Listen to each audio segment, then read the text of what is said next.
आज हम बनाएंगे ब्रेड की स्टफिंग वाले गुलाब जामुन, जो बहुत टेस्टी और डिलीशियस लगते हैं और बहुत ही स्पंजी बन के रेडी होते हैं। तो चलिए इसे बनाना स्टार्ट करते हैं। इसके लिए मैंने 8 ब्रेड के स्लाइस लिए हैं। अभी इन्हें हम साइड से इनकी सारी एजेस हटा देंगे, ये ब्राउन वाला पार्ट, या फिर आप जो विदाउट एजेस वाली ब्रेड मिलती है आप वो भी यूज़ कर सकते हैं। अब इन सारी ब्रेड्स को हम एक बोल में छोटे टुकड़ों में तोड़ लेंगे, थोड़ा बारीक कर लेंगे। अभी अच्छे से बारीक हो गया है। अब इसमें हम दूध ऐड करेंगे। ये दूध गरम है हल्का सा, और मलाई वाला दूध यूज़ किया है। एक साथ सारा दूध नहीं डालेंगे, इसमें एक एक 2-2 चम्मच करके ही हम इसमें ऐड करते जाएंगे। और थोड़ा गरम मिल्क लेने से ये बहुत जल्दी सॉफ्ट भी हो जाएगी ब्रेड। और डिपेंड करता है कि ब्रेड कितना ड्राई है या कितना सॉफ्ट है, तो उसके हिसाब से ही इसमें मिल्क मिलाना होगा। तभी हम थोड़ा थोड़ा दूध इसमें डालते जाएंगे और मिलाते जाएंगे और एक सॉफ्ट डो रेडी करेंगे। तभी इसमें और मिल्क लग रहा है, और इसे बहुत कड़क हाथों से नहीं गूंथना है, हल्के हाथों से ही गूंथना है, नहीं तो जिसका स्पॉन्जीनेस है वो चला जाएगा और गुलाब जामुन बहुत हार्ड बनेंगे। तो अभी इसका डो रेडी हो गया है, ये एकदम सॉफ्ट है। तो इसे हम थोड़ी देर रेस्ट के लिए छोड़ देते हैं और इसकी स्टफिंग रेडी कर लेते हैं। तो इसके लिए मैंने कोकोनट पाउडर लिया है, ये 2 टीस्पून है। और मैंने काजू और पिस्ता को चॉप करके लिया है, ये क्वांटिटी आप कम या ज़्यादा कर सकते हैं। थोड़े किशमिश लिए हैं।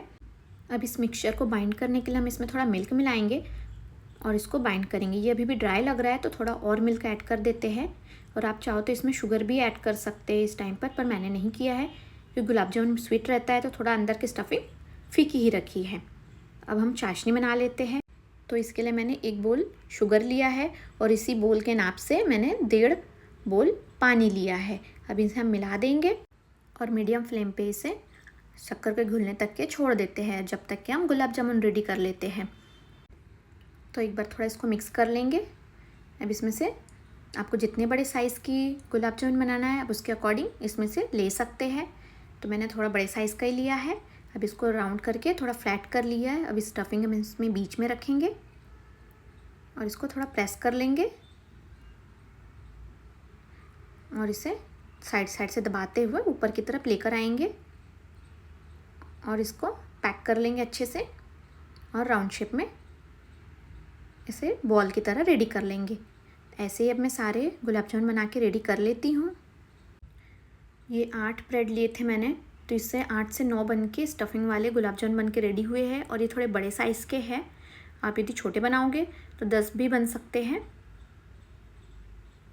तो अब इसे हम फ्राई कर लेंगे।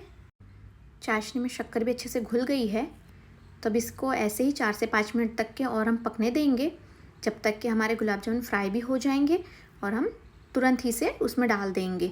तो चाशनी को ऐसे ही मीडियम फ्लेम पे पकने देते हैं और ये गुलाब जामुन को भी हम ऐसे कंटिन्यू इन बॉल्स को घुमाते रहेंगे ताकि कहीं से जले नहीं और ये इवन कलर टोन इनका आए। तो बस इनको ऐसे घुमाते रहना है धीरे धीरे करके। धीरे धीरे इनका कलर चेंज होते जाएगा। हमको इनको एकदम हाई फ्लेम पे नहीं तलना है, नहीं तो इसमें कलर तो बहुत जल्दी आ जाएगा लेकिन अंदर से ये पकेगा नहीं। तो इनको धीरे धीरे मीडियम फ्लेम पर ही हमको घुमाते हुए तलना है, और जब तक ये तलना है जब तक ये एकदम इनका गोल्डन ब्राउन कलर ना आ जाए। तब ये धीरे धीरे इनका कलर चेंज हो रहा है। थोड़ी देर में हम इनको निकाल लेंगे। इनके कलर अच्छा आ गया है अभी, तो इनको हम बाहर निकाल लेते हैं और इनको हम एक किचन टॉवेल या फिर टिश्यू पेपर पे ले लेते हैं, तो इसका जो एक्स्ट्रा इसमें ऑयल लगा हुआ है ये सोख हो जाएगा। उसके बाद में हम इसको डायरेक्टली चाशनी में डाल देंगे। चाशनी भी अच्छे से पक गई है, अभी 3 से 4 मिनट हो गया है, तो इसको हम इसमें डायरेक्टली डाल देते हैं।